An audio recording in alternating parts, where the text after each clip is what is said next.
प्रणाम।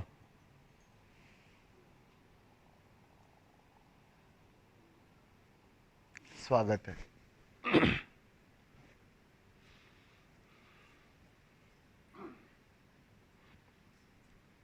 कैसा रहा?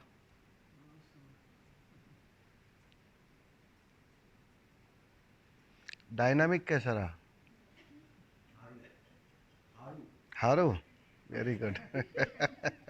गुजराती आ गया गुजरात में। लेकिन पहले दिन किया, फिर कल दूसरे दिन किया, आज तीसरे दिन किया। आज उतना दर्द नहीं हुआ होगा, इतना नोट किया आपने? और थोड़े दिन कंटिन्यूस करोगे ना, फिर वो थोड़ी बहुत जो पीड़ा है या जो भी है, दर्द है, वो चला जाएगा। हमारी बॉडी को ढलने में थोड़ा वक्त लगता है, एडजस्ट होने में वक्त लगता है। वो हो जाती है एडजस्ट, कितनी भी कठिन परिस्थिति में एडजस्ट हो जाती है, लेकिन वो थोड़ा वक्त लेती है क्योंकि हमारी आदत पूरा नहीं होती है। अब उस आदत को छूटने में और नई आदत बनने में थोड़ा वक्त लेती है। बस वो थोड़ा तुम्हें लगता है कि भाई कठिन टाइम है, लेकिन आप थोड़ा सातत्य रखोगे, उसको रेगुलर करोगे कुछ दिन, आप पाओगे अरे अब तो मजा आने लगा। ये हु आप ही करोगे, 10 नहीं 20 मिनट करोगे। ये लिख के रखो मेरे से, आप ही करोगे।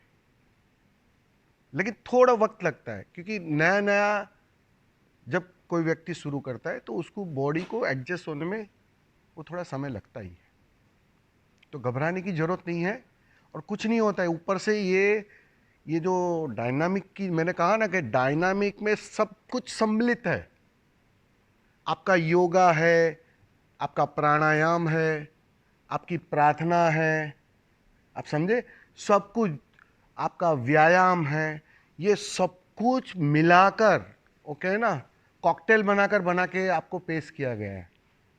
इसलिए वो सुबह का टाइम दिया है उसका, कि सुबह के समय जब ये एक आप कर लेते हो ना, तो आपको अलग से व्यायाम करने की फिर जरूरत नहीं है, फिर आपको अलग से योगा करने की जरूरत नहीं है, ना प्रार्थना करने की जरूरत है। सब कुछ इसके अंदर आ जाता है। बहुत वैज्ञानिक रूप से दिया है ओशो ने इसको। बस आप थोड़ा करो उसको कंटिन्यूस, आपको सब पता चले। और जितना आप रेगुलर करोगे, आप पाओगे आपकी जो जो ग्रंथियां गांठ की तरह बंधी थी ना, वो रिलीज हो जाती है, खुल जाती है। और जितना वो खुलती जाएगी, आप पाओगे रोज रोज आपका बॉडी हल्का होते जाता है, आपको निर्भर का अनुभव होने लगता है। अगर आप कुछ दिन कंटिन्यूस करोगे ना, अरे आपको लगेगा अरे मेरी वजन, मेरे तो जैसे हवा में उड़ रहा हूं, बॉडी में कोई वजन ही नहीं है। क्योंकि वो जो वजन किस चीज का था, आपकी जो ऊर्जा की गांठें थी ना, वो ग्रेविटेशन में ज्यादा खींचती थी, वो भार लगता था। और जब आप ये सब विधियां करते हो, प्रयोग करते हो, सब रिलीज हो जाता है और आप हल्के फुल्के हो जाते हो, ताजगी आ जाएगी। आप एक ये प्रयोग करोगे, आप पाओगे दिन में पहले इतना ही काम करता था तो थकान लगती थी, अभी तो इससे भी ज्यादा काम कर रहा हूं, अरे फ्रेशनेस की फ्रेशनेस, कि बॉडी हल्का हो गया, मस्ती छाने लगेगी। तो उसको जारी रखना है, समझे? अगली बार मिलेंगे, आप 10 मिनट करोगे उसे कंटिन्यूस। आप कितना दिन करोगे?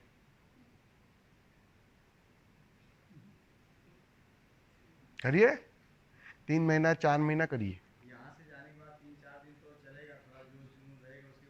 नहीं नहीं, ऐसा कुछ नहीं। वो तो तुमने पहले से तय कर लिया तो कुछ रास्ता नहीं है मेरे पास। वो तो आपका निर्णय है। अभी संकल्प ले लो, हो सकता है, क्यों नहीं हो सकता है। खाना खाते हो ना रोज,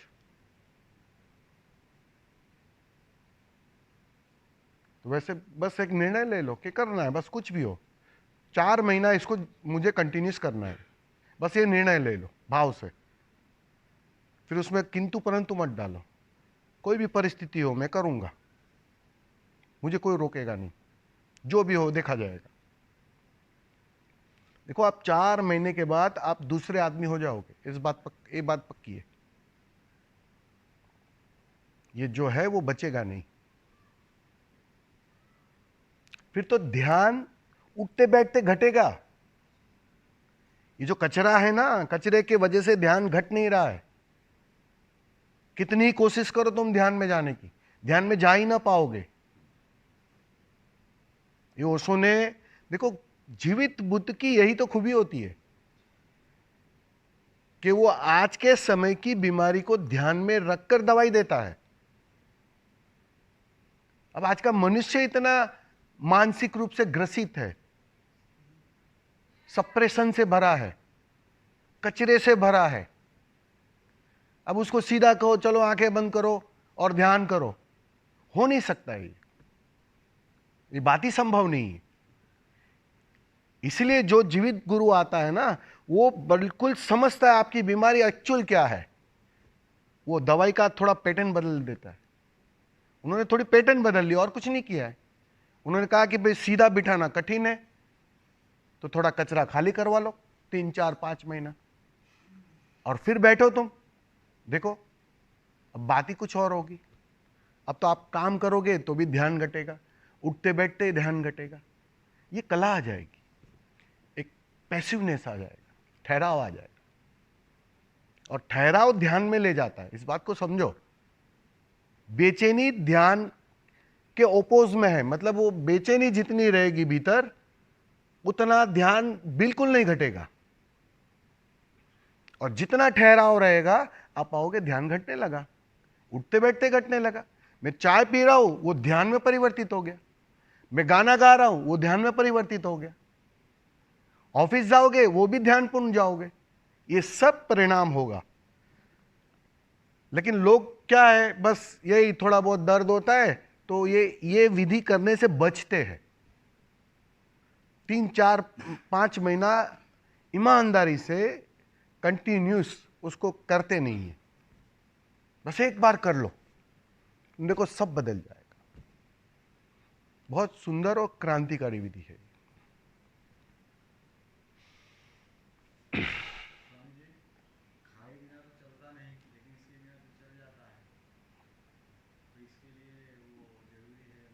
मतलब बीमारी का मजा ले रहे हो तुम, और कुछ नहीं।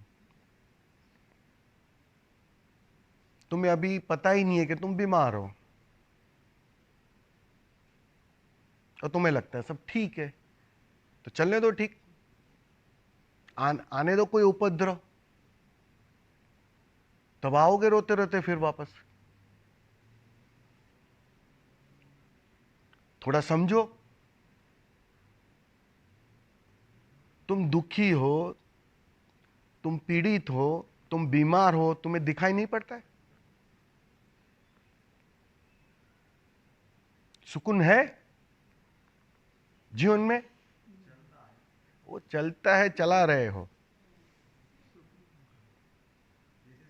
अच्छी बात है, चलाओ। आएगी परिस्थिति, आएगी, वो समय आएगा तब पता चलेगा। जब विपरीत परिस्थिति आ जाती है, जब सब अपने हाथ से निकल जाती है, बात अपने हाथ में कुछ रहता नहीं है, तुम हर तरह से हार जाते हो, जीतने का कोई उपाय नहीं दिखता है,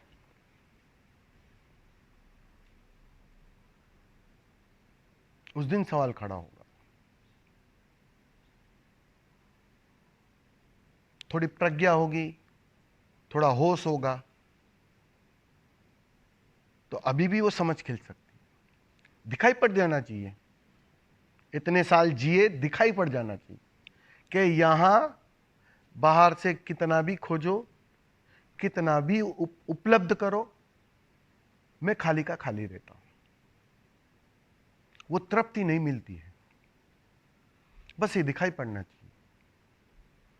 और जिसको ये दिखाई पड़ जाता है फिर उसके मूल्य बदल जाता है। अब वो धन के लिए दीवाना नहीं होगा, अब वो ध्यान के लिए दीवाना होगा। बस ये मूल्य बदलने चाहिए। समझदारी से मूल्य बदल दो, बहुत सुंदर बात है। तुम्हारी प्रतिभा, तुम्हारा होश, अच्छी बात है। वरना समय तो बदल ही देगा, समय आएगा ऐसा, तुम्हें बदलना ही पड़ेगा। कहते हैं ना ठोकरों से समझ में आता है। वो ओशो ने बताया था ना कि वो समय आएगा, वो परेशानी लाएगा, फिर तुम्हारे पास कोई रास्ता नहीं बचेगा।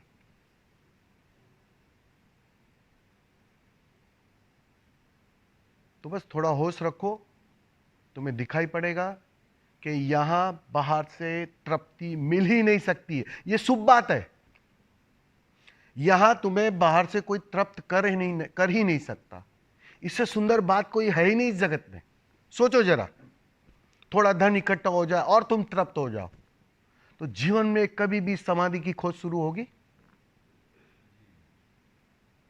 सोचो, अच्छा रिलेशन मिल गया, ये प्रेमी भी रहते हैं ना जो जोड़े, वो भी तृप्त नहीं होते हैं। पूछो 4 साल के बाद, 5 साल के बाद, स्वामी जी हम अलग हो रहे हैं। उसके लिए तो कितना तूफान ले लिया था, मां से, पिता से, सबसे झगड़ा ले लिया था, क्योंकि यहां से बाहर से एक होने का कोई उपाय नहीं है। ये विज्ञान है, यहां से बाहर से तृप्त होने का कोई उपाय नहीं है। ना धन तुम्हें तृप्त कर सकता है, ना पद तुम्हें तृप्त कर सकता है। बन जाओ प्राइम मिनिस्टर, तृप्त हो जाओगे? मोदी को अकेले में पूछ लेना, तुम सच में तृप्त हो? सभा में पूछोगे तो नहीं बताएंगे वो, लेकिन अकेले में पूछ लेना ईमानदारी से कि बताना तृप्त हो? कोई तृप्त नहीं है। और ये शुभ है कि यहां बाहर से तृप्त हो नहीं सकते हो तुम, वरना समाधि की खोज ही ना होती, तुम्हें अंदर जाने का ख्याल ही ना आता। सोचो जरा, बुद्ध उस राजमहल के अंदर तृप्त हो गए होते तो, इतनी सारी रानियों के बीच में तृप्त हो गए होते तो वो शून्य की खोज होती क्या? वो समाधान आता क्या?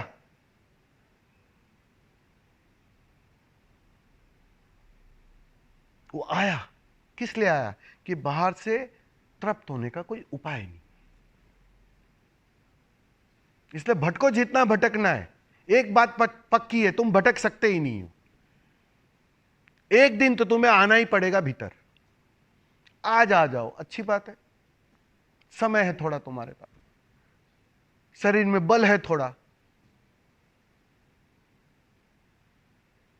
70 साल पर आना, तब शक्ति नहीं रहेगी, तब रोओगे स्वामी जी हु तो अब बिल्कुल नहीं होता है, अभी तो थोड़ा बहुत होता भी है।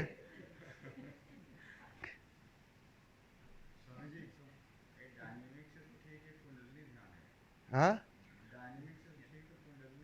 अरे भाई सब ठीक है, तुम्हारे संकल्प ठीक नहीं है, बस बात इतनी है। तुम थोड़े संकल्पवान हो जाओ, सब ठीक है।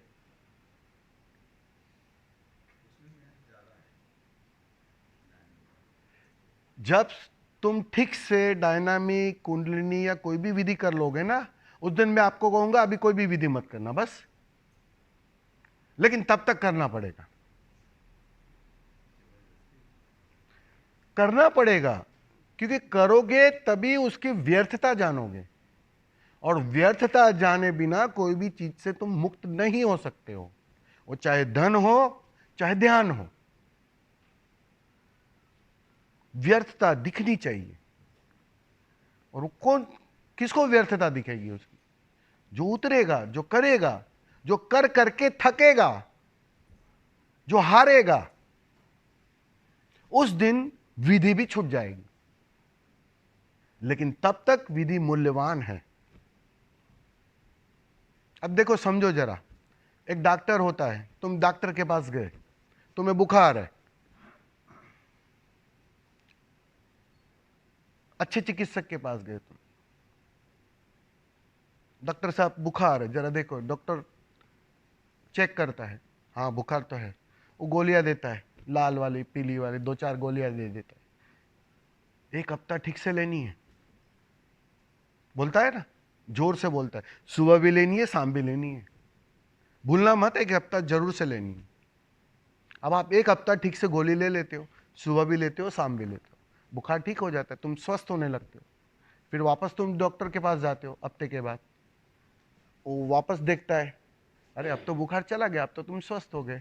अब क्या बोलता है डॉक्टर? बोलता है अभी भी गोली लेनी पड़ेगी। हाँ भाई, बोलता है क्या? बोला अभी छोड़ो इसको, अभी जरूरत नहीं है, अभी दवाई की जरूरत नहीं है, क्योंकि तुम स्वस्थ हो गए। अरे भाई अभी मुझे भी छोड़ो, अब मेरे पास भी मत आओ, वो भी बोलेगा। तुम जाते हो क्या ठीक होने के बाद डॉक्टर के पास जाते हो मिलने को? भूल के भी नहीं देखते हैं। बस ऐसा ही है, अभी तुम बीमार हो इसलिए विधियां दे रहे हैं, विधियां ठीक से ले लो गोली की तरह, स्वस्थ हो जाओ। स्वस्थ हो जाओगे तो डॉक्टर खुद ही कहेगा भाई अब नहीं कर लेनी है। अब गोलियां छोड़ो, फिर तुम, मजे की बात है, तुम गोलियां छोड़ोगे नहीं, उसके लिए मेहनत करनी पड़ेगी। ये पूछो, जिनको पूछो, ये जो 50-50 साल से कर रहे हैं, 40-40 साल, मेहनत तो उसमें ज्यादा लगती है। तुम बोलते अभी स्वामी जी दवाई में ही मजा आ रहा है, कितनी ऊर्जा रहती है आपको क्या पता? आप थोड़ी ध्यान करते, ध्यान तो हम करते रोज, क्या मजा आता है, आहा हा, पूरा दिन ठीक जाता है। मुझे ध्यान शुरू करवाने में इतनी मेहनत नहीं लगती है जितनी छुड़वाने में लगती है, क्योंकि उसका नशा बना लेते हो तुम। वो नया उपद्रव शुरू हो जाता है, गोली का भी नशा बन जाता है, फिर उससे छुड़वाओ, और फिर डॉक्टर से भी छुड़ाओ, भाई राम राम, अब मिलना मत। तो ये सब काम करने पड़ते हैं।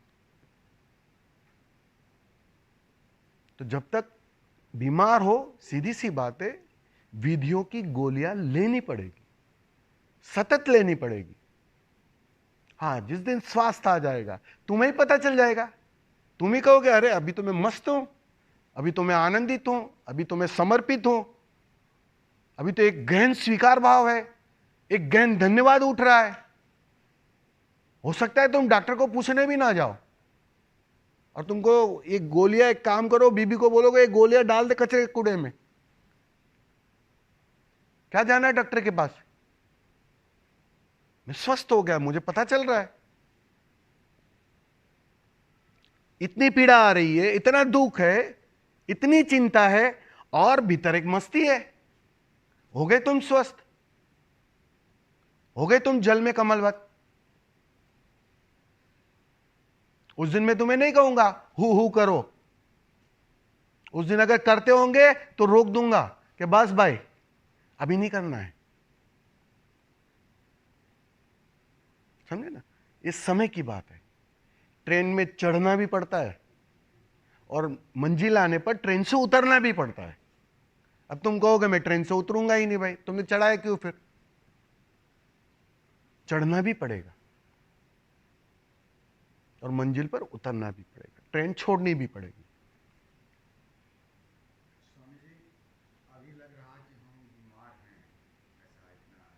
अच्छा, मैंने कहा तो लग रहा है अभी। अच्छा अच्छा। उतना नहीं कर पाते, शेर जैसा पेट था वो गायब हो गया। तो ये थोड़ा अभी तो ऐसा क्या आपने को ऐसा लगेगा उस समय क्योंकि उतनी स्वस्थता में नहीं रहे हैं, जैसे कि आप अपने आकलन से बता रहे हैं कि बीमार हो, तो ऐसा महसूस कैसे हम जानेंगे कि हम लोग समझो, एक होती है शरीर की बीमारी जिससे हम सब परिचित हैं, सब जानते हैं, हाथ दर्द करता है तो बीमार है, बुखार आ रहा है तो मतलब शरीर में कहीं बीमारी है, वो बुखार के रूप में तुम्हें पता चलती है, तपस बढ़ जाता है, शरीर का तापमान बढ़ जाता है, तो कहीं मतलब भीतर कुछ गड़बड़ है, तो डॉक्टर बोलता है ये चेक करो, वो चेक करो। एक होती है मन की बीमारी, क्योंकि मन जब तक है ना तब तक तुम बीमार हो, असली बीमारी मन है। ये सारी बीमारियां मन की उपज है। जब तक मन है, समझ लेना तुम बीमार हो। बुद्ध को हम स्वस्थ क्यों कहते हैं? क्योंकि मन नहीं है उसके पास। तुम्हारे पास जरूरत से ज्यादा मन है, इसलिए तुम बीमार हो। यह है असली बीमारी, क्योंकि सारी बीमारी उससे ही निकलेगी। अब मन रहेगा तो विचारों की श्रृंखला रहेगी, विचारों की श्रृंखला रहेगी तो उसकी मालकियत बढ़ जाएगी। धीरे धीरे तुम्हारी गुलामी हावी होने लगेगी, वो मालिक बनने लगेगी। अब तुम्हारे ऊपर कोई मालिक हो, तुम्हें अच्छा लगेगा? गुलामी अच्छी लगती है किसको? वही, तुम अभी मालिक नहीं हो, अभी तो मन मालिक है। बस यही समझ नहीं पा रहे हो तुम। तुम्हें लगता है कि तुम मालिक हो, मालिक बिल्कुल नहीं हो। वो रिक्शा के मालिक होने से मालिक नहीं होते हो तुम, और वो टेम्पो का मालिक होने से नहीं मालिक होते हो तुम। मन की मालिकियत की बात है। मन अभी तुम्हारा मालिक बना बैठा है, तुम गुलाम हो। बस यही जीवन में पीड़ा है, और कोई पीड़ा नहीं है। एक बुद्ध के पास मन सेवक हो जाता है। बुद्ध का मतलब ही उतना होता है, जो मन के पार चला गया, जिसने मन को हरा दिया। अब मन अपनी चला ना पाएगा बुद्ध के पास। बुद्ध ने एक बहुत सुंदर बात कही थी कि तुम्हारे और मेरे अंतर क्या है पता है? मेरे भीतर अगर विचार आते हैं तो वो दरवाजा खटखटाते हैं, नॉक करते हैं, मे आई कमिंग। मैं उसे आज्ञा देता हूं, तब वो प्रवेश कर पाते हैं। और तुम्हारे अंदर विचार ना बोले तो ज्यादा आते, जितनी कोशिश करो रोकने की उतना ज्यादा आते ना। मैं नहीं चाहता हूं इतना, इसके बारे में सोचना ही नहीं चाहता हूं, वही विचार ज्यादा आते। कहां रही तुम्हारी मालकियत? मालिक तो कोई बुद्ध हो सकता है, कोई कबीर हो सकता है, कोई नानक हो सकता है। बस ये गुलामी है ना, ये बीमारी है तुम्हारी, और तुम्हें उससे स्वतंत्र करना है। बस बात खत्म, यही साधना है। और स्वामी जी, हमें तो गुलाम रहना ही पड़ेगा, क्योंकि हमारा सहारा है और लोग ऐसा है। और साधु संत महात्मा को तो क्या हुआ, चले वस्तु बड़ी उठा के ले लिया, कहीं रहो, मजे से रहो, और क्या। रहो। अब हमको आप क्या बोल रहे थे? बोलिए। स्वामी जी, हम्म। आपने बताया कि ये बात जो बन जाएगी तो चुटकियों में बन जाएगी, लेकिन लगता है कि स्वयं को पाने का जो मार्ग है वो पीड़ादायक बहुत लगता है, और जो बात जो आप बता रहे हो कि चुटकियों में बन जाएगी, मुझे तो लगता है बहुत सरल नहीं लग रहा है स्वामी जी। बार बार सत्संग सुनता हूँ कि स्वामी जी इतनी सरलता से बता रहे कि चुटकियों में बन सकती है। कठिन किसे लग रहा है?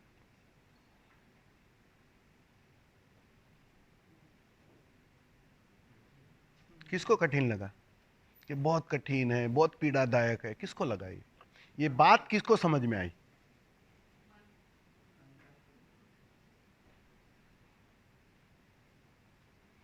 मन ये चीज समझकर भी नहीं समझना चाहता, यही दुविधा है। क्योंकि मन मरना नहीं चाहता है।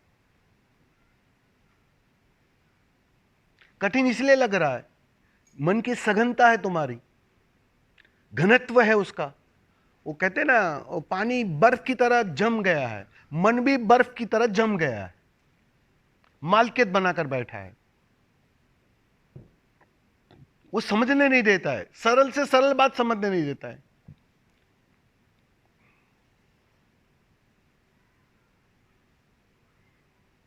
समझे? सब कुछ करना कठिन है, लेकिन सरल होना सबसे कठिन है। सरल हो नहीं सकते हो तुम, क्योंकि सरल हुए कि मन गया, मन को नागवार है, तो वो तुम्हें सरल होने नहीं देता है। तुम्हें उलझाए रखता है। तुम एक चीज में उलझे, अगर वहां से बचे तो यहां तुम्हें उलझा देगा। तुम बाहर की दुनिया से बचे तो तुम्हें वो भीतर की दुनिया में उलझा देगा।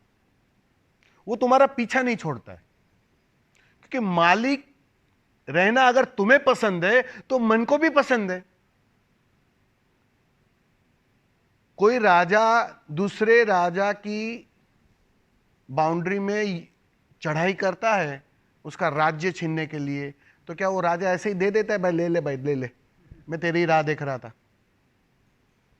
लड़ता है ना उससे। बस बिल्कुल मन के साथ तुम्हारी वो फाइट चल रही है, क्योंकि तुम जब ध्यान करते हो तो मन मिटना शुरू होता है, मन खोना शुरू होता है।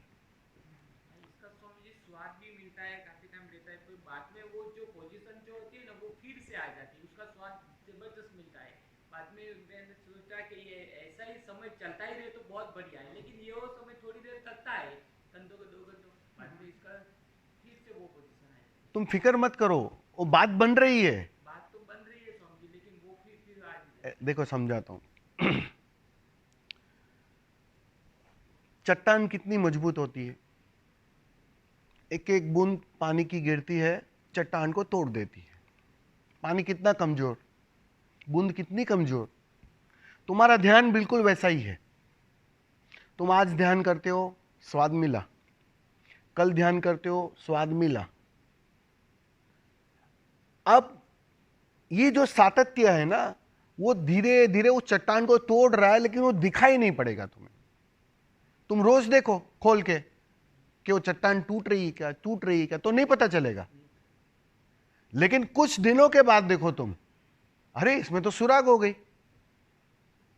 एक पानी सी साधारण सी बूंद ने चट्टान को तोड़ दिया। तुम्हें आश्चर्य लगेगा, लेकिन होता है। वो पानी की बूंद और सातत्य, तुम रोज ध्यान करोगे, दिखाई नहीं पड़ेगा उस वक्त, स्वाद मिलेगा, लेकिन तुम्हें वो जो चट्टान टूटी है, अहंकार टूटा है, मन कमजोर हुआ है, मेरी मालकियत बड़ी है, वो साफ साफ नहीं समझ में आएगी बात। लेकिन कुछ समय के बाद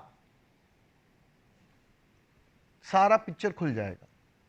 क्या अरे, तुम्हारी पत्नी कहेगी, तुम्हारे बेटे कहेंगे, पापा आप तो रियल में बहुत शांत हो गए, आप इतने मजे से मस्ती वाले तो पहले नहीं थे। पत्नी कही कि आप में तो कुछ भी हो, कुछ फर्क आ गया है।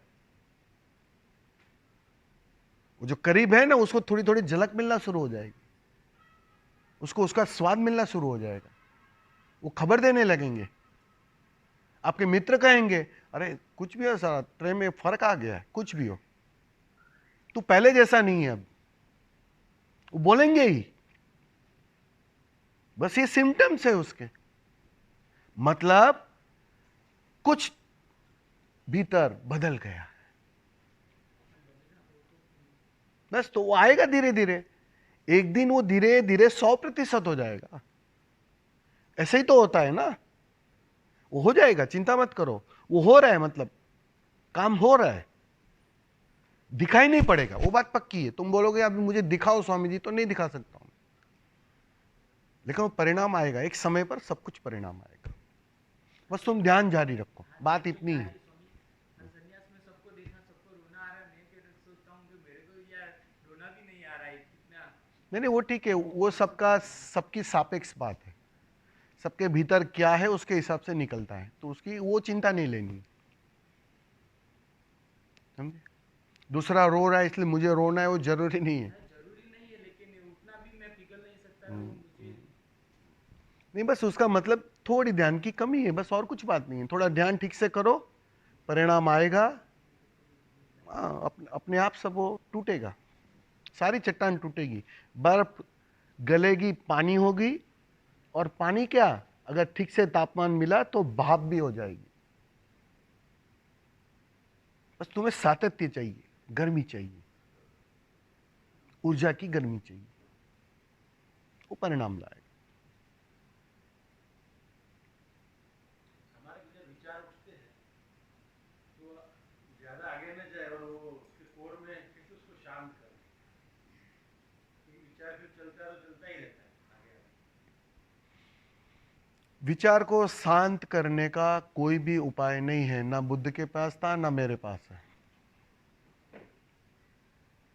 विचार को तुम शांत कर ही नहीं सकते हो, क्योंकि विचार को शांत करना है वो भी एक विचार होता है, वो भी एक बीमारी है। विचार को शांत नहीं किया जा सकता। जैसे वो पहले दिन मैंने आपको एक विधि करवाई थी, निश्चल ध्यान योग की थी आपने, बस उसको ऊर्जा देना बंद कर दो, उसको भोजन देना बंद कर दो। अब तुम गाड़ी में पेट्रोल नहीं डालोगे, गाड़ी चलेगी? पेट्रोल डालते जाओगे और कहोगे कि भाई स्वामी जी गाड़ी क्यों चल रही है, भाई मैं तुम्हें इतना ही कहूं, भाई पेट्रोल मत डालो, ऊर्जा देना बंद करो। क्योंकि किसी भी चीज को, चाहे विचार हो चाहे कुछ भी हो, उसके लिए ऊर्जा चाहिए, एनर्जी चाहिए। और 24 घंटे जाने अनजाने तुम सिर्फ मस्तिष्क को ऊर्जा दे रहे हो, एनर्जी दे रहे हो, क्योंकि वो तुम्हारी आदत का हिस्सा है, श्रृंखला है। बचपन से लेके अब तक एक ही आदत मिली है तुम्हें, बेटा होशियार होना, बेटा पहला नंबर आना चाहिए, तो हर जगह जीतना चाहिए, बेवकूफ मत बनना, लोगों को बनाना वो चलेगा, कोई एक थप्पड़ मारे तो 4 मार के आना। इसको ही हमने विकसित किया, क्योंकि समाज को इसकी नीड है। समाज को हृदय से लेना देना नहीं है कुछ।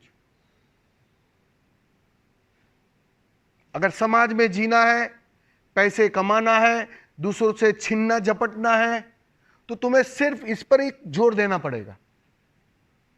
तो सारी शिक्षा की जो प्रणाली है ना, वो सिर्फ इसको विकसित करने की प्रणाली है,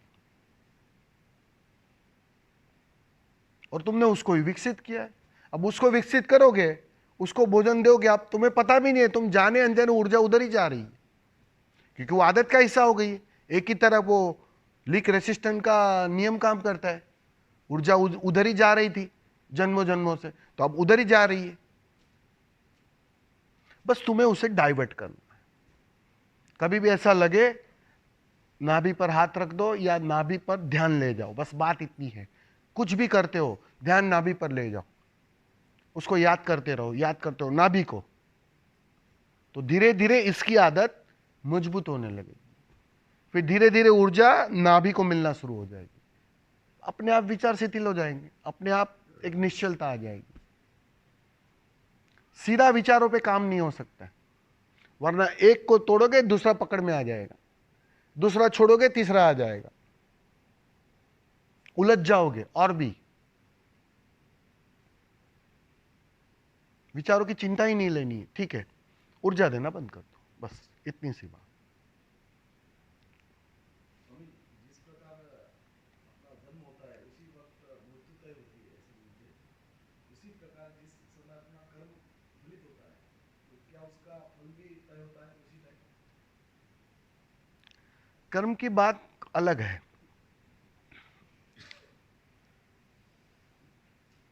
जिसे हम कर्म समझते, वास्तव में वो कर्म नहीं है। बुद्धत्व के बाद 40 साल जिए, तो क्या 40 साल उनसे कुछ कर्म नहीं हुए होंगे?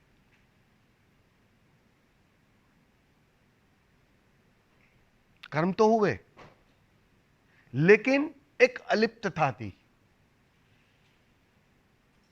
जब तक तुम शरीर बोझ से जी रहे हो, जब तक तुम मन के माध्यम से जी रहे हो, तब तक कोई भी घटना कर्म में बंध जाती है,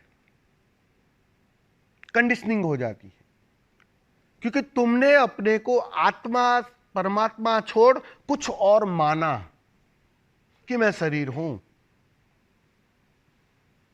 मैं मन हूं। उसके माध्यम से जो भी काम किया आपने, जो भी कृत्य किया, जो भी घटना घटी, वो सब तुम्हें लेन देन के हिसाब से भुगतने आना पड़ता है, आना ही पड़ेगा। वो बेहोशी का हिस्सा है, भले तुमने भला किया हो किसका,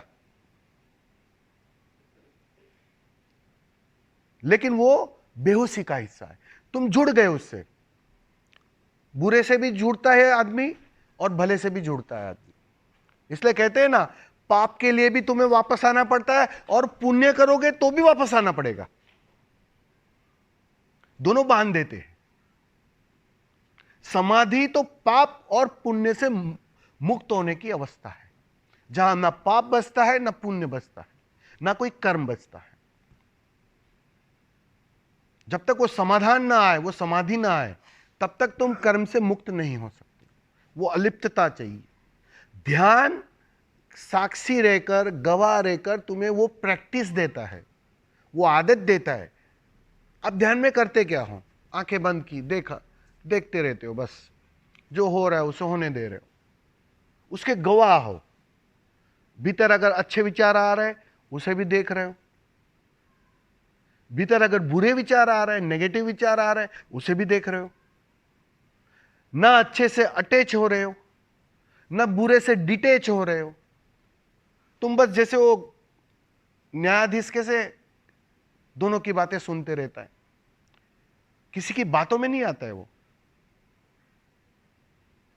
अलिप्त रहता है। बस वो अलिप्तता का नाम ही ध्यान है। साक्षी जितना रहोगे उतना वो तुम्हारी आदत मजबूत हो जाती। अभी साक्षी रहने की आदत नहीं है, इसलिए ध्यान की जरूरत है। इसलिए तुम्हें रोज कहा गया कि रोज 1 घंटा करना है, उसका सातत्य करना है। वो आदत मजबूत करनी है, गवाह रहने की। अब तक करता रहने की ही आदत थी, अब जो करता है वो तो कर्म ही बांधेगा। अच्छा करो या बुरा करो, वापस आना ही पड़ेगा आपको। किसी का भला करो, वापस आना पड़ेगा। उससे लेने के लिए वापस आना पड़ेगा। किसी को 100 रुपये दिया है, अच्छे भाव से दिया है आपने, लेकिन वो मन के कारण दिया है, वो मांग के कारण दिया है। उसका भला होगा तो मेरा कल्याण होगा, वो भाव से दिया है। तो सीधी सी बात है, वो 100 रुपया लेने के लिए तुम्हें वापस जन्म लेना पड़ेगा। बुद्ध पुरुष जन्म मरण के चक्कर से मुक्त हो जाते। उसका मतलब क्या? यही है कि उसको, वो जीते भी है तो जल में कमलवत जीते, उसको कोई कर्म छूता ही नहीं है।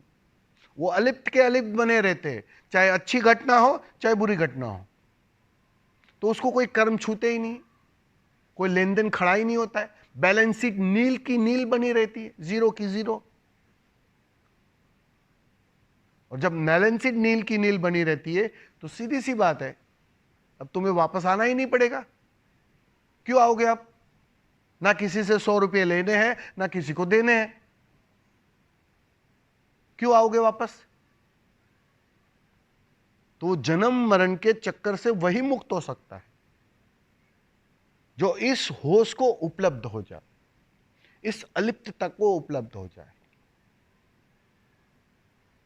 तो ये कर्मों का हिसाब ऐसा है। कर्म का हिसाब ये नहीं है कि जो तुम कर रहे हो वो कर्म है। तुम बेहोश हो तो तुमसे जो भी होगा वो कर्म होगा। तुम होश में हो, तुम कुछ भी करो। ये होश में था अर्जुन युद्ध के समय पे, पहले बेहोश था। गीता जब तक नहीं पढ़ी गई थी तब तक बेहोश था। जैसे ही समर्पित हुआ, अहंकार गया, मिट गया, फिर होश में आ गया, अपने स्वभाव में आ गया, अपने केंद्र पर आ गया।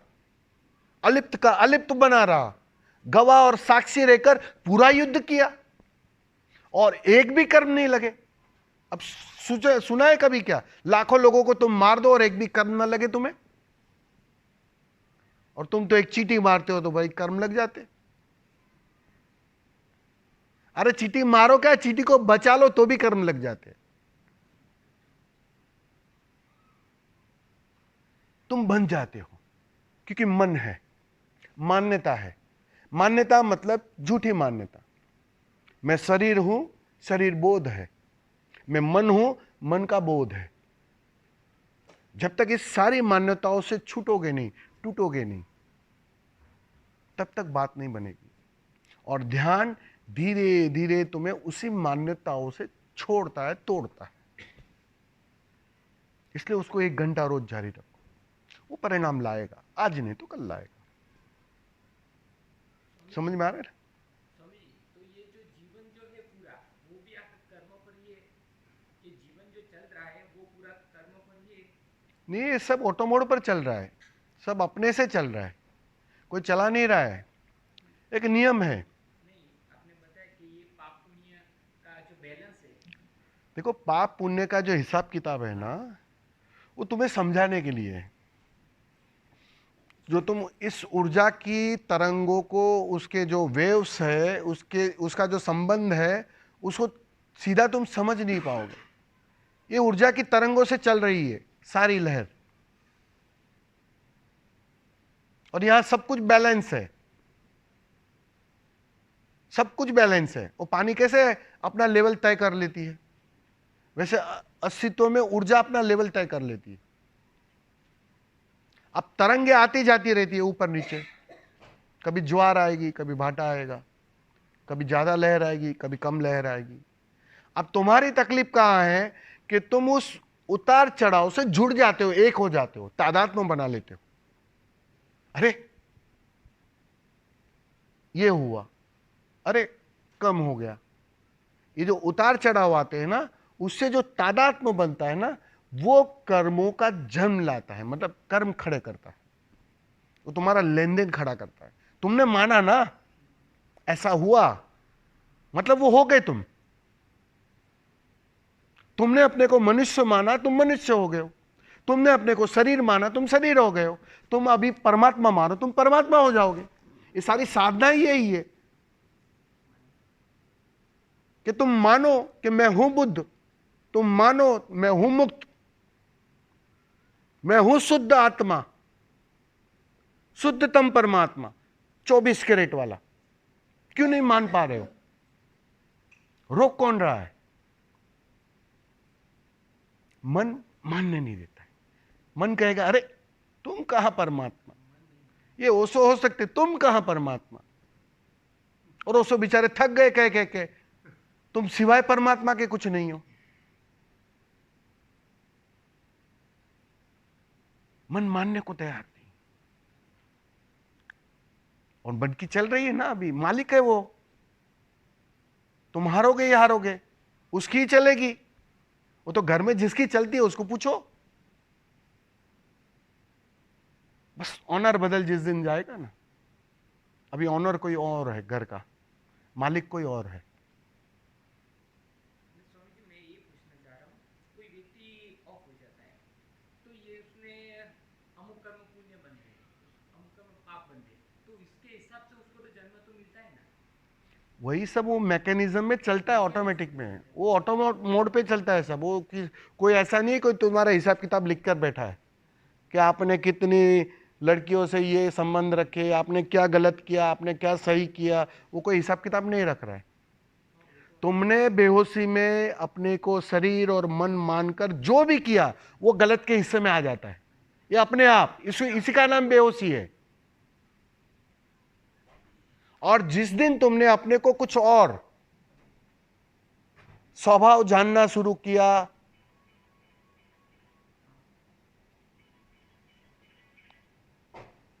अपने को कुछ और मानना शुरू किया, मान्यता जैसे ही बदली, बस धीरे धीरे ये मान्यता छूट जाएगी, अपने आप छूट जाएगी।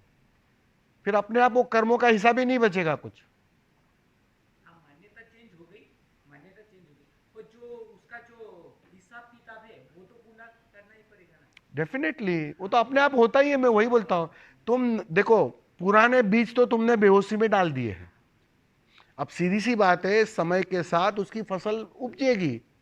वो फसल तुम्हें काटनी ही पड़ेगी। एक जन्म में काटो, दूसरे जन्म में काटो, तीसरे जन्म में काटो, काटनी ही पड़ेगी, कोई उपाय नहीं है। लेकिन एक चीज तुम कर सकते हो, अभी अगर होश आ गया, अभी अगर बोध आ गया, तो इतना तो कर सकते हो ना कि बेहोशी में अब नए बीज नहीं डालूं मैं। वो दादा होते थे ना, दादा बहुत मस्त बात करते थे कि एक काम करो, वो जो बीज है ना उसको तवे में सेक डालो, गरम कर दो, उसको जला डालो। अगर वो जल गए तो कितने भी भूमि में गिरे वो नहीं पनकेंगे। तो बस यही है, सारी साधना ही यही है कि कम से कम तुम नए बीज मत डालो। कर्तापन आ गया तो कर्म बन बात खत्म, मन खत्म हो गया था, बात खत्म हो गई। अर्जुन युद्ध के पहले करता था, युद्ध के समय अकर्ता हो गया, बात खत्म। कोई भी चीज छुई नहीं उसको। तुम्हें भी वही सिखाया जा रहा है कि साक्षी और गवाह रह के देखने की कला को विकसित करो। अब तक तुम कर्ता की कला में जी रहे थे, सिर्फ कर्ता बने थे, बस करते ही आ रहे थे, करते ही आ रहे थे, मन की सुन रहे थे। ध्यान के माध्यम से तुम्हें गवाह रहने की प्रैक्टिस दी जाती है। वो प्रैक्टिस है, उसको इस प्रैक्टिस में डालेंगे। वो प्रैक्टिस अपने आप विलीन हो जाएगी, पुरानी वाली। तुम जैसे जैसे दृष्टा और गवाह होने लगोगे तो कर्ता होने की प्रैक्टिस कमजोर हो जाएगी, क्योंकि उसको ऊर्जा ही नहीं मिलेगी। ऊर्जा तो यहां मिलेगी, अब नाभि को ऊर्जा दी तो यहां नहीं जाएगी। करता गया तो कर्म गए। कर्ता के कारण कर्म बनते हैं, कर्म के कारण तुम कर्ता नहीं बनते हो। और कर्ता तुम सिर्फ मान्यता से हो।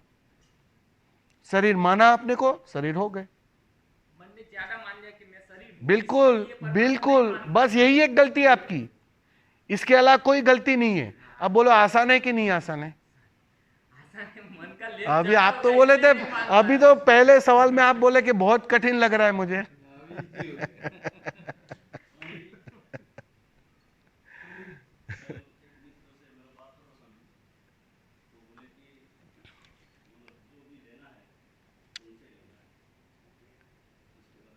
उनसे मतलब?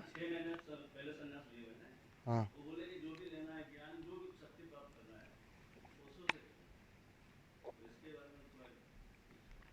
मतलब ओशो से लेना है ऐसा? हाँ ठीक है ना, ओशो से लो ना, लेकिन लेते कहाँ हो तुम लोग? तकलीफ वही है, उनको पूछो। अब ले रहे हो तो अच्छी बात है, हम भी सेलिब्रेशन करेंगे। ले लो पहले। लेते भी नहीं हो और दूसरे को भ्रमित भी करोगे, अच्छी बात है, ले लो। देखो,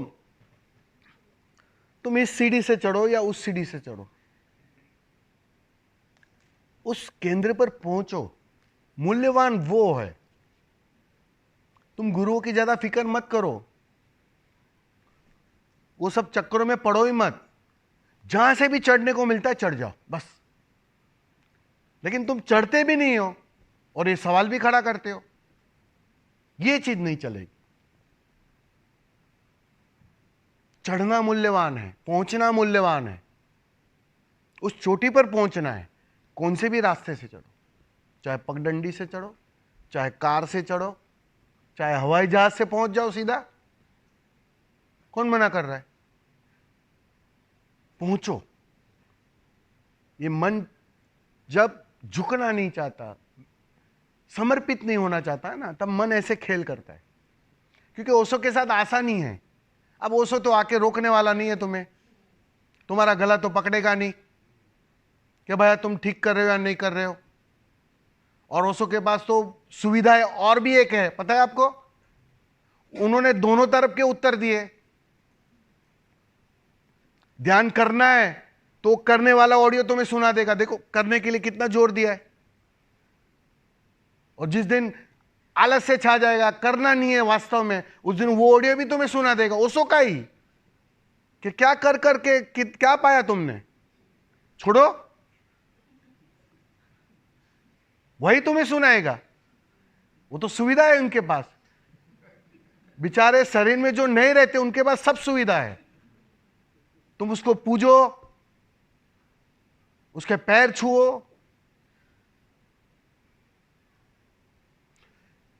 जितने लोग पैर छूते हैं ना ओशो के, वो उससे एक होने से बच रहे हैं।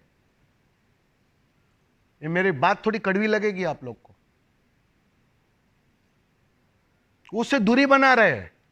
वो कह रहे भाई तू है परमात्मा, हम साधारण आदमी हैं, तू ठीक है ऊपर, बस बस इससे ज्यादा आगे करीब मत आना, वरना मैं मिट जाऊंगा, मन खो जाएगा, अहंकार खो जाएगा, तू मुझे गले लगाना ही मत। आप ये कह रहे हो, और चलने दो फिर श्रृंखला जीवन भर। ओशो मूर्ख नहीं थे, 2500 बार उन्होंने कहा है कि जहां कहीं भी दिया जला है ना, उसके करीब चले जाना। जहां कहीं भी कोई जागृत है उसके करीब चले जाना। उसका मतलब क्या है कि उसके माध्यम से मैं ही बोल रहा हूं और कोई बोल ही नहीं सकता है, क्योंकि वो जागृत का मतलब ये है कि सारी ज्योत एक हो गई है और उसमें ये 30 साल ओशो को गए, 30 साल हो गए, उसमें 30 साल और जुड़ गए जो ओशो के समय में नहीं था। वो इतना निखर कर दे रहा है, लेकिन मन नहीं मानेगा। मन कहेगा भाई वो ठीक है, हम थोड़ी आरती कर लेंगे, थोड़ी पूजा पाठ कर लेंगे, थोड़ा एक दो ध्यान कर लेंगे, एक दो शिविर अटेंड कर लेंगे, ओशो खुश। ओशो ऐसे खुश नहीं होते। ओशो को खुश करने का एक ही उपाय है, तुम मिटो, तुम मरो, तुम मरे, तुम मिटे, तुम उसके साथ उसके जैसे हो गए, बस वो खुश। उसके अलावा वो खुश नहीं। कितने आश्रम बना लो, कितनी शिविर अटेंड करवा लो, वो ऐसे खुश नहीं होते। उनको भीड़ में कोई रस नहीं है। सुना है ना ओशो का कथन, मुझे 100 लोग चाहिए खाली। उन्होंने ऐसा उस दिन ऐसा तो नहीं कहा, मेरी आकांक्षा तो इतनी है कि मुझे केवल जागे हुए जले हुए 100 दिए चाहिए। उन्होंने ऐसा तो कहा ही नहीं कि मैं पृथ्वी को पूरा ओशो के रंग में रंगना चाहता हूं। केवल 100 लोग मांगे थे उन्होंने, क्योंकि उन्हें पता है वो 100 दिए सारे जगत में काम करेगा।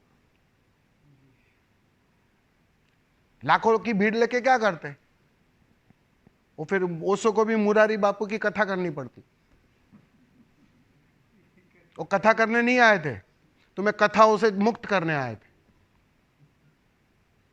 तो सवाल वो है कि तुम पहुंचते हो या नहीं पहुंचते हो, तुम मुक्त होते हो या नहीं होते हो। मन यही तो खेल करता है, वो मुक्त होना नहीं चाहता है, वो मिटना चाहता नहीं है, तो वो किसी भी जगह पर खूंटी लगा देता है। अब ओशो के बहाने तुम खूंटी लगा रहे हो, बात तो वही है, आसमान से गिरे खजूर पर अटके। ओशो का प्रवचन सुना है ना कि आखिर में गुरु से भी मुक्त होना पड़ता है। तब क्या करोगे? तब कहोगे ओशो को कि भाई ऐसी कैसी बातें कर रहे हो, तेरे लिए सबसे पंगा लिया, तेरे लिए सबसे झंझटें मोल ली, और बस ये किनारा आया, अब तू धक्का दे रहा है। कम से कम तू भी साथ में कूद। वो तो कहते नहीं हो तुम। आखिर में गुरु भी बाधा बन जाता है, गुरु के पैर भी तुम्हें अटकाने का कारण बन जाता है, उससे भी मुक्त होना पड़ता है।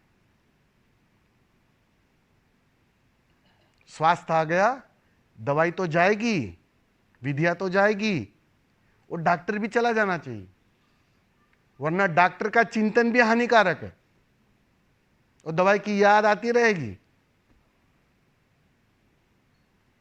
तो ठीक है, वो ठीक है, उनका प्रेम अच्छी बात है, उनको बोलो वहां मिलना जरूर, बस ऊपर कहीं से भी आ, किसके भी पैर पकड़, उससे कोई, अरे मैं कहता हूं पत्नी के पैर पकड़ लो तो भी मुक्त हो जाओगे तुम, लेकिन हिम्मत नहीं है ना। पत्नी के पैर पकड़ लो। सवाल समझो, सवाल झुकने से है, समर्पित होने से है। कहां होते हो वो मूल्यवान ही नहीं है। तुम झुके, अहंकार गया, मिटा, बात बन गई। सबसे कठिन होता है पत्नी के पैर छूना, और मैं उसको ही असली ध्यान कहता हूं। उससे सुंदर कोई ध्यान ही नहीं है। रोज छूने चाहिए, पत्नी को पति के और पति को पत्नी के, क्योंकि वहां परमात्मा की झलक पाना बहुत कठिन है। तुम पत्थर में तो पा लेते हो, तुम दूसरों में तो देख लेते हो, तुम गुरु में तो झांक लेते हो कि गुरु में तो झलक मिल रही है उसकी, तुम इस तस्वीर में तो झांक लेते हो, उसके अंदर तो झलक मिल रही है उसकी।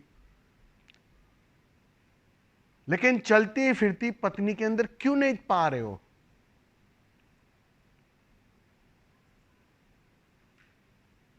वो जब तक न समझ में आए, जब कण कण में वो है तो क्या पत्नी में नहीं है?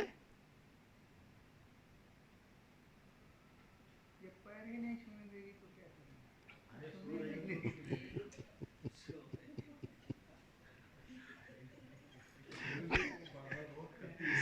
तुमने प्रयत्न किया है? तब बोलो, ऐसे नहीं बोलो कि पैर छूने नहीं देगी। पत्नी तो बेचारी राह देख के बैठी है कि कब वो पैर छुए। वो तो माँ का रूप लेके खड़ी है, त्रिशूल वगैरह लेके, दुर्गा माँ का रूप लेके खड़ी है।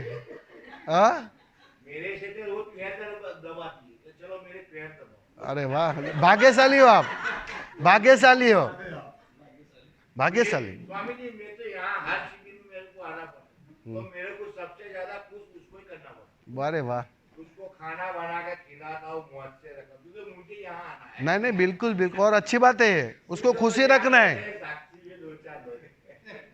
देखो, सच में समाधि मुक्ति चाहिए तो पत्नी को खुश रखो। ये मैं अंदर की बात बताता हूं। पत्नी खुश तो जगत खुश, द्वार खुल जाएंगे समाधि के, कोई रोक नहीं सकता है फिर तुम्हें। और मैं तो यहाँ से अच्छा अच्छा खाना बनाना सीख के जाता हूँ और उसको बना के खिलाता अरे वाह, बहुत सुंदर, बहुत सुंदर। सीखो, कुछ सीखो, जरा सीखो कुछ। हूँ। वो बोलते हैं, मेरे घर वाला था कि ओशो में जाके पूरा बदल गया। मेरी लालच ये की है कि मुझे यहाँ आना है। नहीं, बहुत सुंदर, मैं बहुत उसको सुंदर। बोलता हूँ, तू मौज में रह, क्योंकि मुझे बिल्कुल बिल्कुल, वो खुश रहेगी तो डेफिनेटली तुम्हें खुश रखेगी, तुम्हें जाने देगी। मेरे अशोक भाई वो बैठे देखो।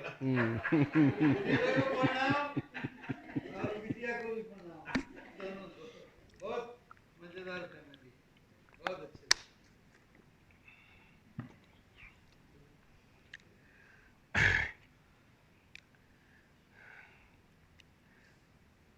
हमारा मन कितना चालाक है, कण कण में बातें करता है, कण कण में वो है, और जहां सुविधा है वहां काट देता है उसको। जब कण कण में है तो बिल्कुल आपसे विपरीत है, शत्रु है, उसके अंदर तो बहुत घना है, दिखाई पड़ना चाहिए, बिल्कुल दिखाई पड़ना चाहिए। यही लक्षण है। कोई बोले ना मुझे घट गई बात, समाधि घट गई, तो पूछना, टटोलना, दिख रहा है पत्नी में वो? अगर दिख रहा है तो बात सही है, क्योंकि पत्नी में देखना थोड़ा कठिन है, बस ये बात इतनी है, क्योंकि वो तुम्हारा हिसाब किताब पूरा करने आई है। अगर ठीक से समझोगे ना तो वो तुम्हारे जो ये जो अभी आप कर्मों की बात कर रहे थे ना, वो काटने आई है, हिसाब किताब पूरा कर रही है वो, चाहे पत्नी हो चाहे पति हो, कोई भी। दादा तो उसको चिकनी फाइल बोलते थे, सबसे चिकनी फाइल, फाइल नंबर 2।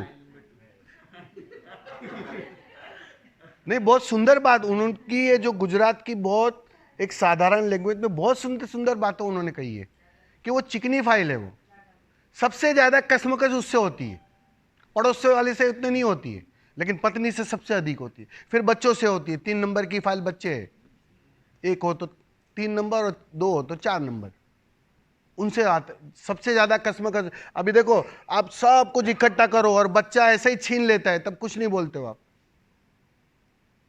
कितने ही धन इकट्ठा कर लो, कितनी मगजमारी की, कितनी चोरी चपट की तुमने, लोगों को बेवकूफ बनाया, और बच्चा 1 ही मिनट में सब छीन लेता है।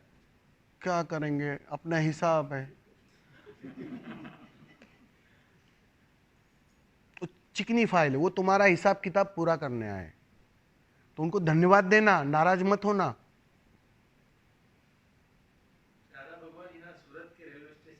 बिल्कुल बिल्कुल। वो बैठे बैठे वहां पे सूरत स्टेशन पे, अब सोचो बुद्धत्व का स्थान से क्या मतलब है, स्टेशन पे, वो भी भीड़ में, शाम को 6 बजे, कितनी रस रहती है, कितने लोग होते, भीड़ होती है, उसके बीच वो मुक्ति को उपलब्ध हो गए, समाधान आ गया, समाधि कट गई।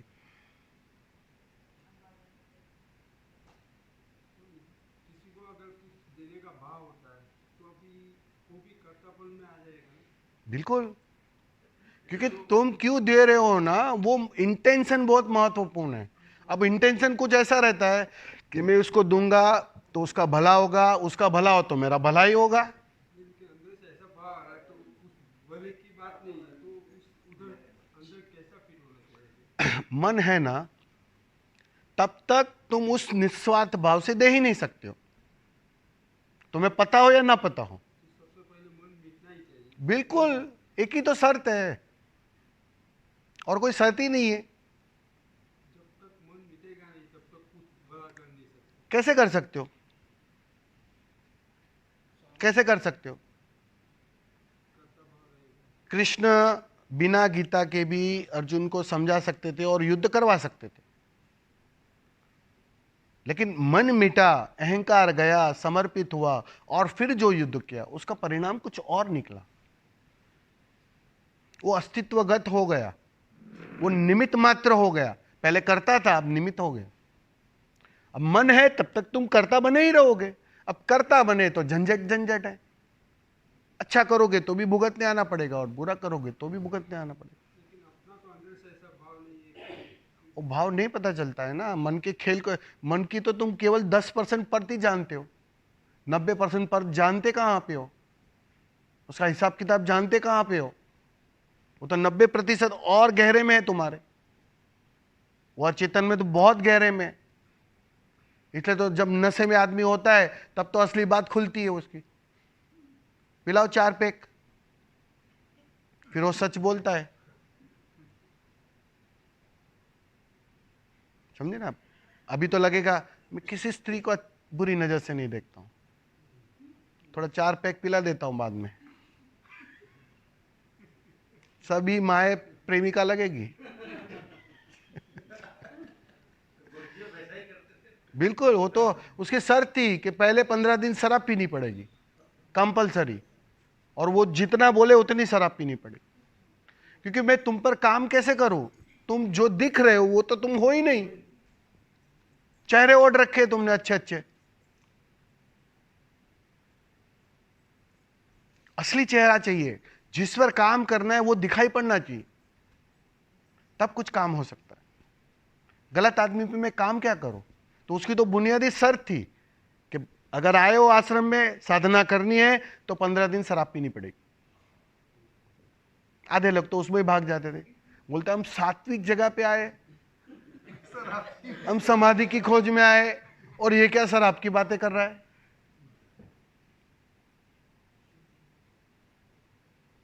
और हमें पता नहीं होता है मन की बहुत सारी मांगे होती है और वो अचेतन में दबी होती है। तुम्हें लगता है कि मैं अच्छे के लिए कर रहा हूं किसी का, या मेरा कोई स्वार्थ नहीं है, लेकिन वो मन के कारण वो स्वार्थ आ ही जाता है और उससे ही कर्म बन जाता है, उससे ही कंडीशनिंग बन जाती है। जब तक मन मिटेगा नहीं तब तक साक्षी भाव में भी नहीं रह सकता। बिल्कुल, मन ही तो सारा उपद्रव है, इस पूरी इसमें मन का ही तो उपद्रव है सारा, और किसका है? अब भी आप बोल रहे हैं कि भाई साक्षी भाव में रहो, तो साक्षी भाव में रहना तो पॉसिबल ही नहीं है ना। किसने बोला नहीं? मैं हूं साक्षी भाव में 24 घंटे। लेकिन अभी हम लोग के पास तो मन ही है ना, हम लोग को तो मैं वही बोला, मैं भी तेरे जैसा ही था, बिल्कुल।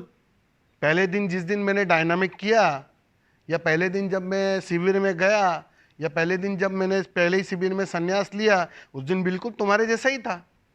जैसे कल आपने लिया ना संन्यास, तो बिल्कुल आपके तरह ही मैंने लिया था 2000 की साल में, 2000 में ऐसे ही मेरी स्थिति थी। उस दिन मैंने डायनामिक कभी किया नहीं था, पहली बार ही किया था, विधिया पहली बार ही की थी सब।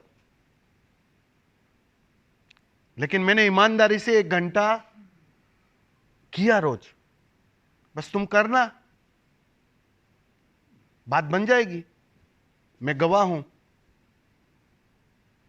उसमें फिर कंजूसी करोगे, उसमें फिर खेल करोगे तो नहीं बनेगी बात। ये भी बोला है बहुत सारे कि खाते जाते समय होश में रहने का कितने अरे वो सब छोड़ो फिकर, तुम 1 घंटे की फिकर करो पहले। 1 घंटा अगर होगा तो धीरे धीरे वो जो होश है ना, धीरे धीरे दिनचर्या पर छाने लगेगा।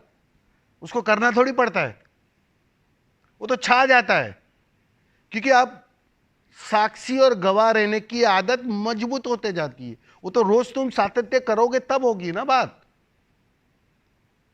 शराब की आदत भी एक दिन में नहीं लगती है, रोज रोज पियोगे तो आदत बनती है वो। तो बस बिल्कुल ऐसा ही है, ये ध्यान की आदत भी रोज रोज जब तुम करोगे तब वो आदत मजबूत होगी। मैं सिंपल सी बात तुम्हें गलत आदत से छुड़वाकर सही आदत दे रहा हूं, बात इतनी है। सारी अध्यात्म की जो व्यवस्था है, तुम्हारी पुरानी मन की जो आदतों से तुम्हें मुक्त करवाने के लिए तुम्हें बस एक नई आदत पकड़वानी है, गवाह रहने की, साक्षी रहने की, दूर खड़े रहकर देखने की। अब तक तुम करते थे, अब तुम्हें देखने की एक आदत दे रहे, बस बात इतनी है। अब देखते देखते देखते देखते देखने की आदत मजबूत हो जाएगी। तुम ये नाभि वाला प्रयोग करो, 4 दिन करोगे, तुम पाओगे अभी दिन में 10 बार याद आ रही है नाभि, क्योंकि वो आदत मजबूत हो रही है। अपने आप ध्यान चला जाएगा नाभि पर। जैसे ही फुर्सत में बैठे, अरे याद आ जाएगी नाभि की, पहुंच जाओगे तुम नाभि पर। और जितनी बार हो जाओगे और मजबूत होगी, फिर दिन में 20 बार याद आएगी। कुछ दिनों में तो तुम पाओगे अरे 24 घंटे नाभि छा गई, एक निश्चलता आ गई। सातत्य चाहिए, बस बात इतनी है। और कठिन उसके लिए है जो सातत्य रखना नहीं चाहते, आसान उसके लिए जो सातत्य रखेंगे, बस खत्म। जितना सातत्य रखोगे प्रयोग कम करने पड़ेंगे, वो सालों तक नहीं चलेगी बात। और 2-4 दिन करोगे, फिर हफ्ता नहीं करोगे, फिर वापस मूड आया तो करोगे, फिर वापस कुछ सुन लोगे तब करोगे, या तो नहीं करोगे। तो ये जन्म क्या, जन्म जन्म नहीं होने वाली बात, चिंता मत करो। वो तुम्हें निर्णय लेना है, वो संकल्प तुम्हें लेना है। ठीक से दवाई लेकर स्वस्थ हो जाना है, बस जाएगा मन, चिंता मत करो, बिल्कुल जाएगा। और रोज रोज ध्यान करने से थोड़ा थोड़ा मन मिट ही रहा है। तुम्हें तो स्वामी जी उतना समय जो मन मिटा है, जो साक्षी भाव में, तो अमुक समय तो साक्षी में गया है ना स्वामी जी, जो ध्यान में गया वही तो बोल रहा हूं, 24 घंटों में से कुछ समय चला गया ना वहां गवाह रहने में। और गवाह रहने की प्रैक्टिस भी मजबूत हो रही है ना। वो तुम्हें नहीं पता है, हमारा अचेतन का काम ही यही है। वो किसी भी चीज को आदत में कन्वर्ट कर लेता है, वो स्वीकार कर लेता है। तुम उसको कोई भी आदत दो, तुम कल से दोहराओ, मैं परमात्मा हूं, मैं परमात्मा हूं, मैं परमात्मा हूं। बस भाव करो, भाव करो, इतना ही करो खाली। तुम देखो धीरे धीरे उसकी भी आदत मजबूत हो जाएगी, वो मंत्र में परिवर्तित हो जाएगा। तुम वास्तव में परमात्मा होना फीलिंग करने लगोगे। यह हिप्नोटिज्म है क्या? देखा है ना कभी हिप्नोटिज्म का प्रयोग? देखा है कि नहीं किसी ने? किसी ने नहीं देखा है? क्या है हिप्नोटिज्म? तुम्हारे अचेतन मन को बस सजेशन दिया जाता है। वो हिप्नोटिज्म करने वाला आता है, तुम्हारे ऊपरी मन को बेहोश करता है, वो शिथिल करता है, और तुम्हारे अचेतन मन को, जो गहरे में मन है, उसको केवल एक सजेशन देता है कि भैया तू कुत्ता है, तू कुत्ता है, तू कुत्ता है। उसका अचेतन मन उसको स्वीकार कर लेता है, और मजे की बात, वो कुत्ते की तरह बिहेवियर करने लगता है, भौंकने लगता है वो, फिर वो बात नहीं करता है वो। अब सोचो, उसके अचेतन मन को खाली कुछ सजेशन डाले कि भाई तू कुत्ता है, मैं कुत्ता हूं, ऐसा करके उसने मान लिया। अब सोचो, मैं तुम्हें कह रहा हूं तुम परमात्मा हो, अचेतन मन मान लेगा वो बात? रोक कौन रहा है? तुमने अपने आप को मनुष्य मान लिया है, तुमने अपने आप को शरीर मान लिया, वो भी मान लिया उसने, बस वो मान्यता तोड़वा रहा हूं मैं। वो मान्यता टूट रही है कि भाई तू करता नहीं है, तू तो साक्षी है, गवाह है, तू देखने वाला है। वो मान्यता टूट रही है, रोज रोज ध्यान करने से वो टूट रही है। वो सजेशन ही जा रहा है, एक्चुअली ये सजेशन ही जा रहा है। आपने आज ध्यान किया, आपको एक क्षण भी स्वाद मिला, एक क्षण भी साक्षी और गवाह रहने का स्वाद मिला, तो भीतर अचेतन में सजेशन गया, अरे मैं करता नहीं, मैं तो गवाह हूं। कल वापस किया, वापस वो सजेशन गया, परसों वापस किया, वापस सजेशन गया।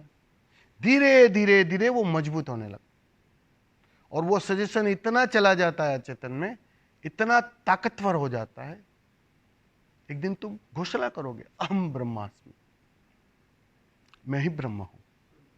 मैं परमात्मा ऐसा बोल रहा है कि वो हुआ और चेतन में अचेतन में चला गया, लेकिन जो पुरानी जो बिलीफ पड़ी हुई है उसके अंदर अचेतन वो अपने आप जाएगी, तुम उसकी फिक्र ही मत करो।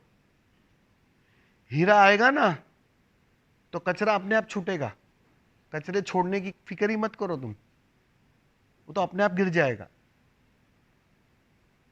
भीतर क्या है वो मूल्यवान है, तुम्हारे भीतर मान्यता क्या है वो मूल्यवान है। मान्यता, लेकिन अभी की हुई ना, जो पहले की मान्यता तो पड़ी हुई। अरे वही तो मैं बोलता हूं, वो अपने आप कमजोर हो जाएगी ना। अचेतन उसी मान्यता से भर जाएगा कि मैं मुक्त हूं, मैं बुद्ध हूं, समाधि मेरा स्वभाव है, आनंद मेरा स्वभाव है, प्रेम मेरा स्वभाव है। जितना वो सजेशन भीतर जाएगा ना, तुम पाओगे कि मैं शरीर हूं, मैं दुखी हूं, पीड़ा है, ये सब अपने आप छूट जाएंगे। तुम उसकी फिक्र ही मत करो। मूल्यवान को संजोने का प्रयत्न करो, जो निर्मूल्य है वो अपने आप गिर जाएगा, अपने आप चलेगा। धारागुगन की चरण विधि में यही आपने जो वाक्य बताया ना कि मैं शुद्ध आत्मा हूँ, बिल्कुल वो वही कर रहे हैं, वो ध्यान ही है उनका, वो ध्यान है उनका, वो सजेशन ही दे रहे हैं आपको। मैं थोड़ा नचवा के वो चीज करवा रहा हूं, वही सजेशन दे रहा हूं। अगर ठीक से समझोगे तो थोड़ा नचा कर, थोड़ा श्वास देकर, थोड़ा ऊपर नीचे करवा कर, कुदवा कर, तो मैं वही करवा रहा हूं, तुम्हारे अचेतन को सजेशन दिलवा रहा हूं कि मैं देखने वाला गवाह हूं।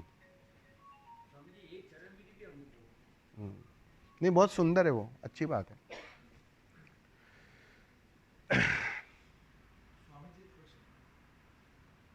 आखिरी प्रश्न। स्वामी जी, आप बोले कृष्ण अर्जुन पहले करता थे युद्ध से पहले, और कृष्ण जब गीता दिए तो फिर उनको स्वाद आ गया, जो भी उनको पता चला। तो इसके बीच में तो कोई कृष्ण विधि नहीं दिए थे, तो खाली अर्जुन सुन के ही उनका हुआ था। ऐसे एक मिलता है कि अष्टावक्र जनक का भी, कि सुन के ही उनको प्राप्त हुआ था। तो ये दो उदाहरण तो मुझे पता है स्वामी जी।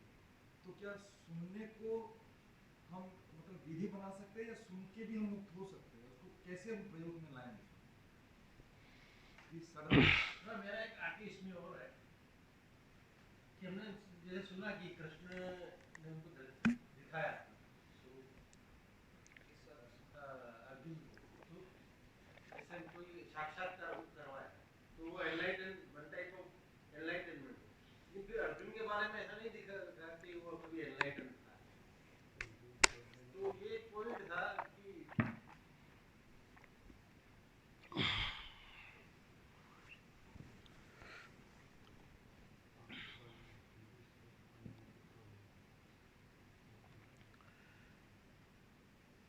अर्जुन को कोई विधियां नहीं दी थी, सही बात है। आपको भी किसी विधियों की जरूरत है नहीं एक्चुअली।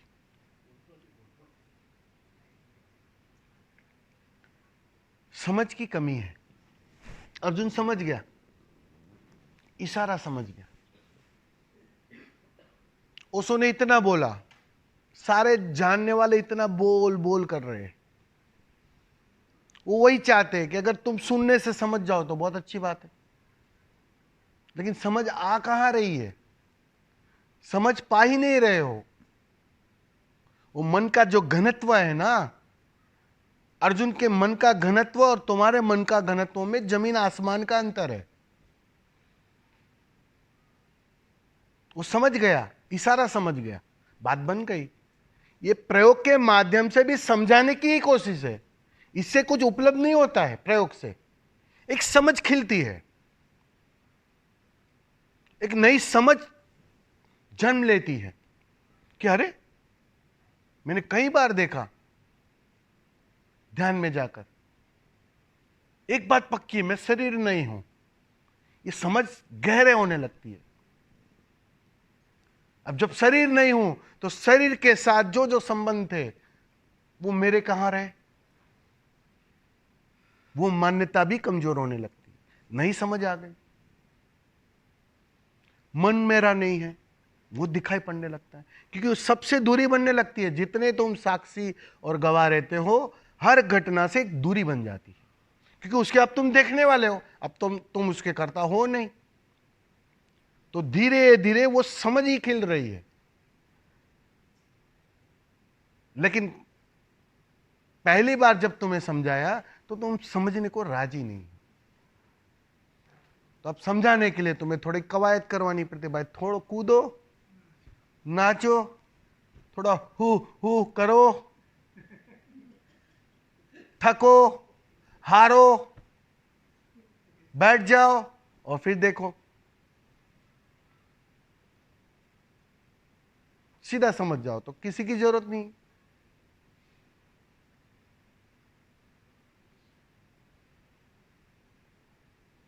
उसने नहीं कहा सुनना ही काफी है। अब सुनते नहीं हो, समझ फलित नहीं हो पा रही, तो करने पर जोर दिया जाता है। फिर तुम्हें करने की राह पर लिया जाता है कि भाई अब सीधी, मतलब वो कहते हैं ना, वो घोड़े 4 प्रकार के होते हैं। एक केवल चाबुक की छाया से दौड़ते हैं, वैसे तुम हो नहीं। तुम्हें तो वो चाबुक मारा जाए 4 बार तब तुम थोड़ा बहुत दौड़ते हो, तो मारना पड़ता है। करो भाई डायनामिक, करो कुंडलिनी, करो और कुछ कर करके ना करने में प्रवेश करो। आखिर में तो ना करने में ही ले जाते, आखिर में तो समझ में ही ले जाते। लेकिन वो जो करने की जो तुम्हारे मन की आदत है वो इतनी मजबूत है कि सीधा तुम ना करने में प्रवेश नहीं कर पाते हो, सीधा तुम ठहर नहीं पाते हो। तो तुम्हें थोड़ा दौड़ा दौड़ा कर तुम्हारी ऊर्जा को खाली करवाया जाता है कि भाई खाली हो जा पहले, अब दौड़ना होगा। खाली होने के बाद अब बैठ जा, और जैसे ही बैठा हो गए तुम शांत। ऊर्जा ही नहीं है, करोगे क्या? कुछ कर ही नहीं पाओगे। करता गया, अब देखने के अलावा कोई उपाय नहीं बचेगा। सिर्फ देखोगे, सिर्फ देखोगे, सिर्फ गवाह रहोगे हर घटना के। बस ये अवस्था आ जाएगी। सीधा समझ लो तो बात आसान है, नहीं समझ रहे हो तो थोड़ा घुमा फिरा के बात करनी पड़ेगी। समझ में आया ना? और आप जो बोल रहे थे कि बाद में क्या, अर्जुन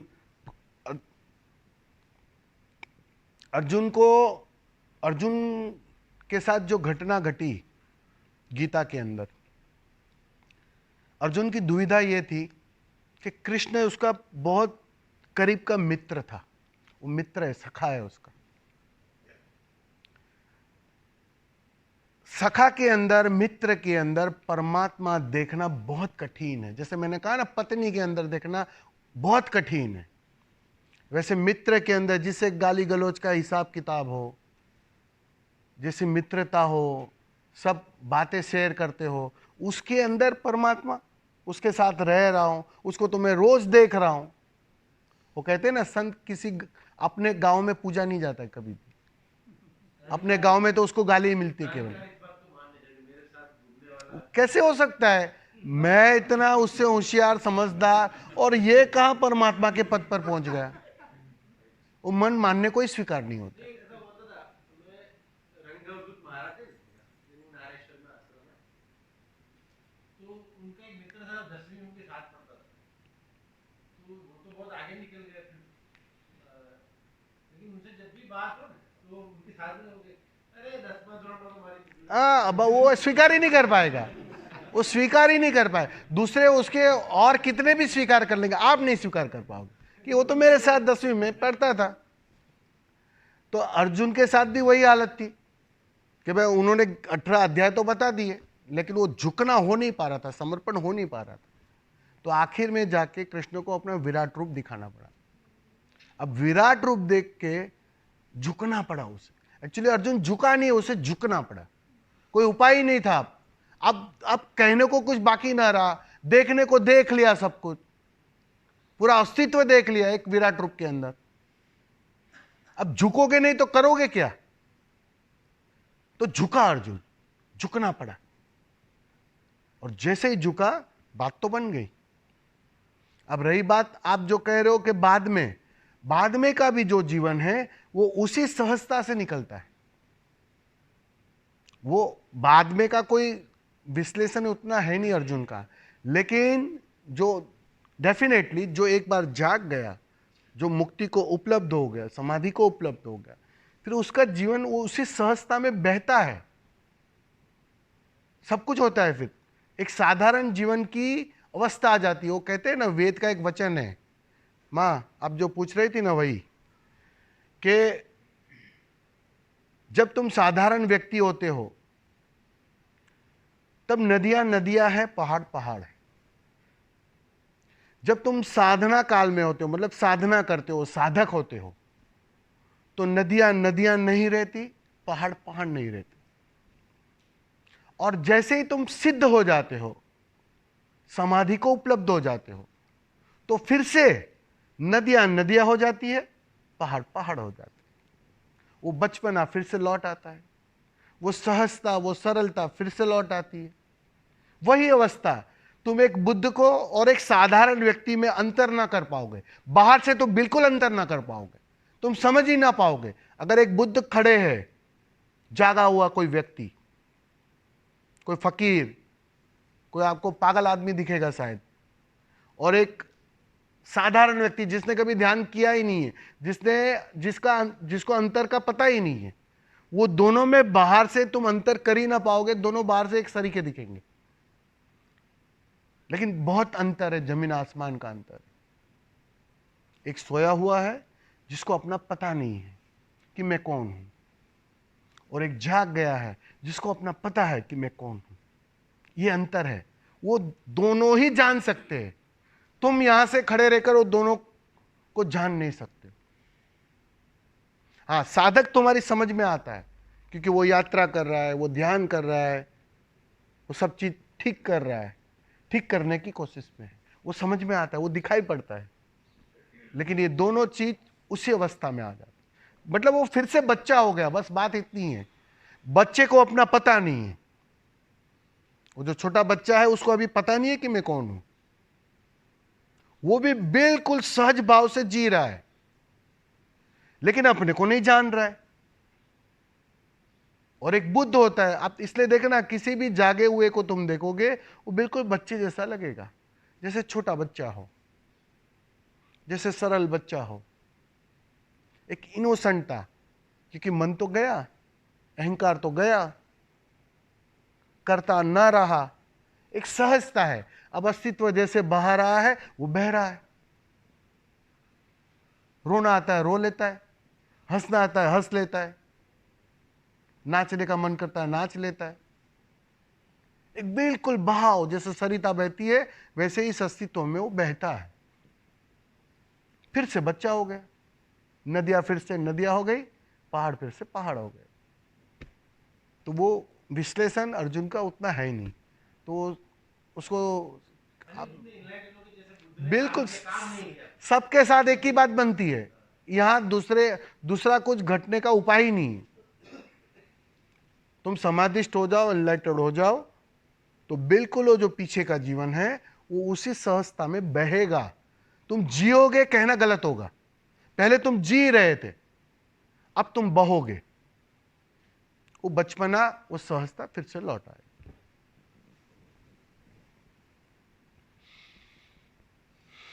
समापन करेंगे। बहुत बहुत धन्यवाद सबका। अभी हम ब्रेक लेंगे 15 मिनट का, और फिर मैं आपको आज 2 विधियां कराता हूँ, मस्त प्यारी प्यारी छोटी छोटी, ठीक है? फटाफट जरा आ जाएंगे, समय व्यय ना करेंगे, ठीक है? दीदी में मन में लग रहा है आपका बात सुनने के लिए। हम्म।